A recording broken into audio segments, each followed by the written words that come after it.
Hey y'all, so I wanted to come over here today to share a story with y'all of how I lost custody of my daughter, first to her father and then to my mother.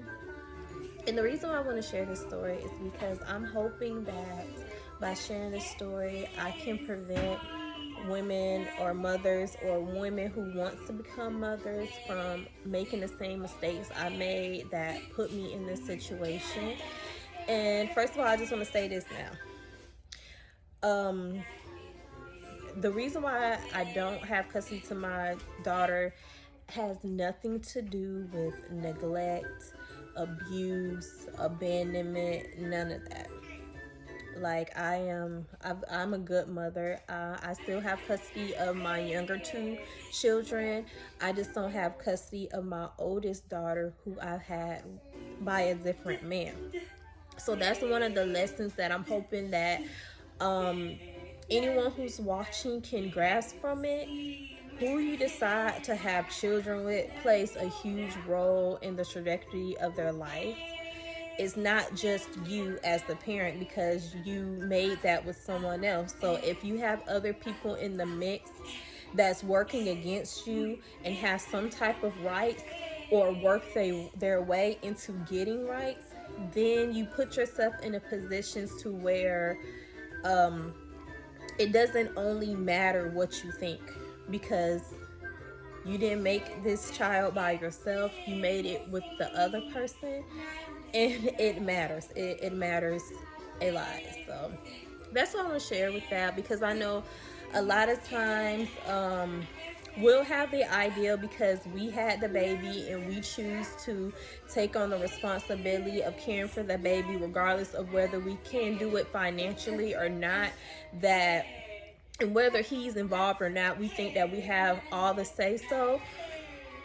But if you are like me and your child is in the system, like for example, you put the father of your child on child support, you put yourself in a position to where the courts have a say in what happens, especially when you two are do not cannot agree on something. The courts have the say, then they make the decision. So that's pretty much what happened with me.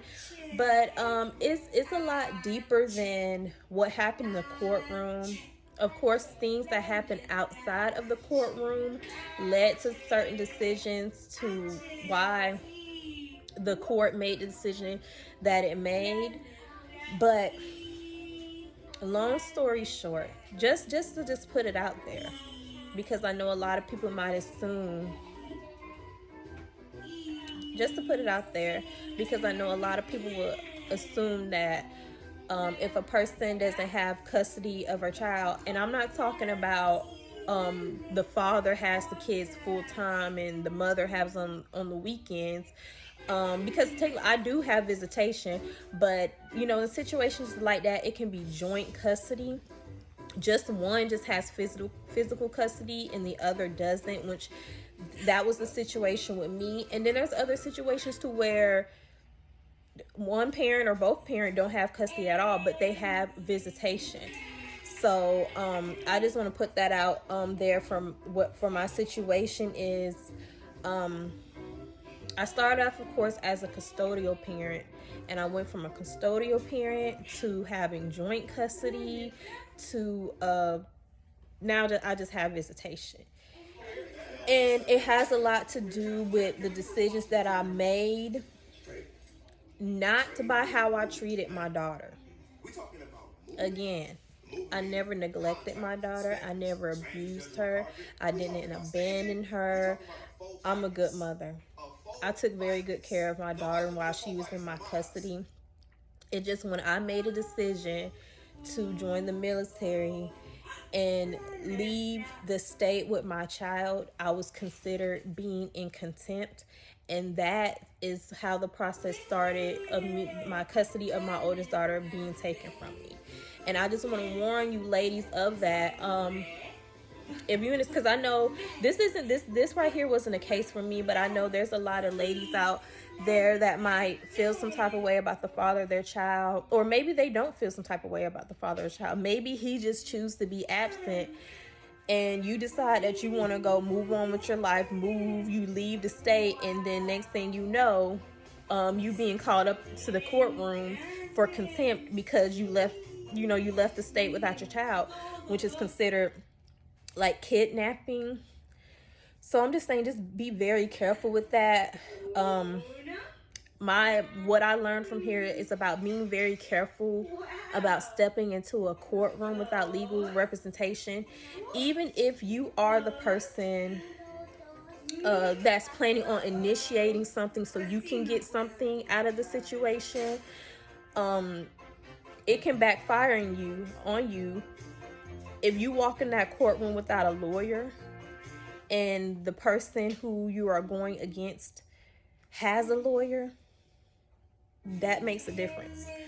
So I would recommend any woman, I don't care if your plan is just to put the father on child support, or even any man, I would not recommend, don't step foot in the courtroom, don't ask no judge, nobody, nothing.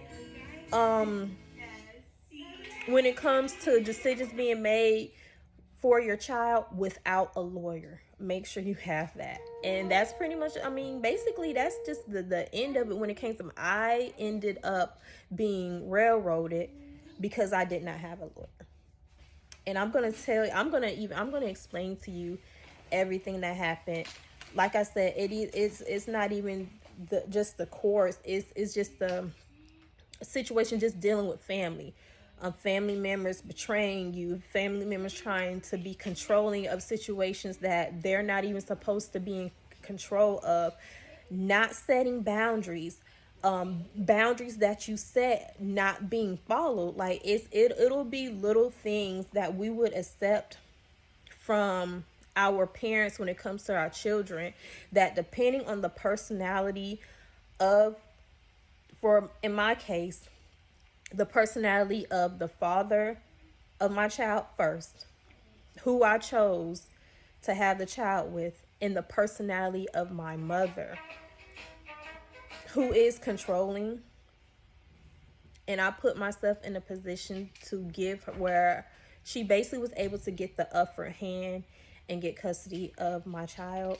And it's a long story, and I'm ready to share it with y'all. If you're interested in hearing, like, comment. If you want to hear the story, let me know, and I will share it with you.